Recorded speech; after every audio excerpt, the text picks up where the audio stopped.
Magic Tree House Merlin Mission 17 A Crazy Day with Cobras. Jack and Annie meet Teddy and Kathleen in the Magic Tree House again, and here Teddy turned Penny, a little orphan penguin, into a stone statue by an accident while he tried any spells on his own. Kathleen and Teddy found a rhyme that tells them how to reverse the stone spell, but it is written in an ancient language. They only translated 8 lines as follows.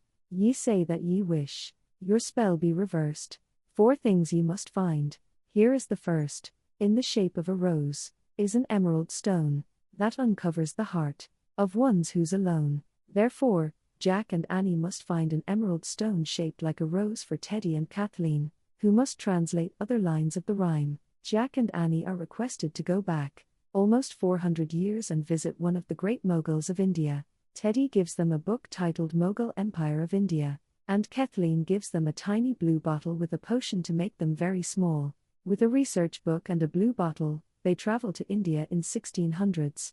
The Magic Tree House land in a row of tall, dark trees next to a red fort with a moat, a drawbridge, and massive red battlements. Disguised as ambassadors, they enter the palace to meet the great mogul, while real ambassadors from Europe give precious gifts, like a carved wooden clock, a crystal necklace, a gleaming silver sword to the great mogul. Jack and Annie gives him Jack's story and Annie's drawing. As a reward, they can choose a jewel in the tray of jewels, including the pile of diamonds, pearls, and red, green, and yellow gems. Jack wants emerald rose among the jewels cut in different shapes, but he can't find it.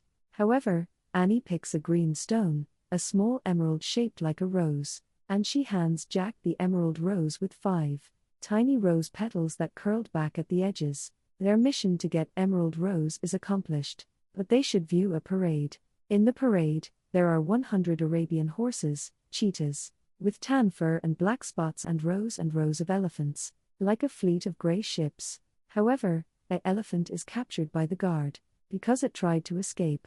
Annie, who must not speak a word in front of the great mogul, requests him not to let anyone hurt it, and he gives it to Annie as a gift. But the elephant, walking into between the busy stalls, ruins many things in the tents and stalls of the bazaar. Finally, the elephant named Morning Breeze bolts from the bazaar, and run to the end of the dirt path with Jack and Annie. Jack feels as if he is riding a big, grey ship on waves of tall yellow grass. However, they see the king cobra with speckled yellow bands that run around its scaly body, and Morning Breeze runs away panicked. Jack and Annie decide to make themselves small, using the blue bottle Kathleen gave. Both of them become very small after drinking the potion in the bottle and try to escape from the king cobra. With the help of Morning Breeze, which ran away from the king cobra, they find their emerald rose again they dropped and be saved. When they are ready to return to the Magic Tree House, they meet the guard to take them to the Great Mogul. They think they will be punished because they lost the elephant the Great Mogul gave, but Jack's story and Annie's drawing make him impressed. Actually, what he liked best is the heart in the story and drawings. The Great Mogul tells them the story of his dead wife and show them Taj Mahal he built for his wife. It changes color as the sun goes down against the darkening sky, from pale pink to orange to purple. It sparkles as if it is covered with 1,000 tiny lights. They return to Frog Creek safely with Emerald Rose, and their mission is over. What will be their next Merlin mission?